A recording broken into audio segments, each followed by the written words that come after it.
Depuis plus de 2000 ans, la logique est essentiellement utilisée pour modéliser des arguments exprimés en langage naturel et pour formaliser le raisonnement. C'est-à-dire que le rôle de la logique est de fournir un moyen de répondre aux ambiguïtés qui surgissent lorsque nous utilisons notre langage.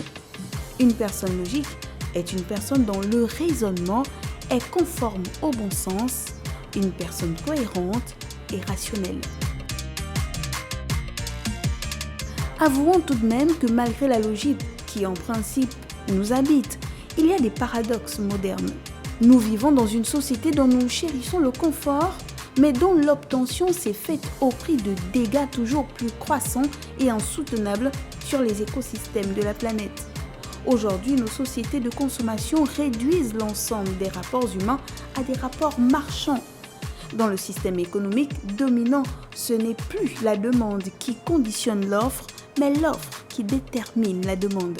C'est ainsi que, régulièrement, de nouveaux besoins rapidement considérés comme vitaux sont créés. La plupart du temps, ces objets et services nous appauvrissent intellectuellement et financièrement tout en nous rendant plus dépendants d'un système qui n'a qu'un seul objectif, nous faire consommer toujours plus, tout et n'importe quoi. Regardons autour de nous. Il y a lieu de se questionner. Jamais notre environnement n'a été autant pollué et dégradé. La démocratie est souillée par la corruption. Une bonne partie de la planète meurt de faim quand chaque jour, des tonnes de nourriture sont jetées. 1% les plus riches de la planète possèdent près de la moitié des richesses mondiales.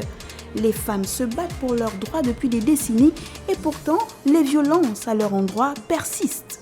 On parle d'une lutte collégiale contre la Covid-19 et pourtant, les inégalités dans l'accès des vaccins se creusent. L'Afrique est un continent extrêmement riche et pourtant, elle est taxée de continent le plus pauvre. Dans certaines régions, des églises sortent des terres comme des champignons. Malgré cela, dans ces mêmes régions, le mal dicte la loi. On donne la parole aux jeunes en les privant des moyens de leur politique, de leurs ambitions. Tous les regards sont tournés vers la Covid-19 pendant que la faim, la soif, le paludisme, le sida, la malaria, la tuberculose et j'en passe continuent d'endeuiller de nombreuses familles chaque jour. La logique du monde actuel laisse perplexe. Soyons le changement que nous voulons voir dans le monde, disait avec sagesse Gandhi. Qu'importe la situation, chacun à notre niveau devrait avoir la présence d'esprit qui reste cette faculté à agir avec lucidité.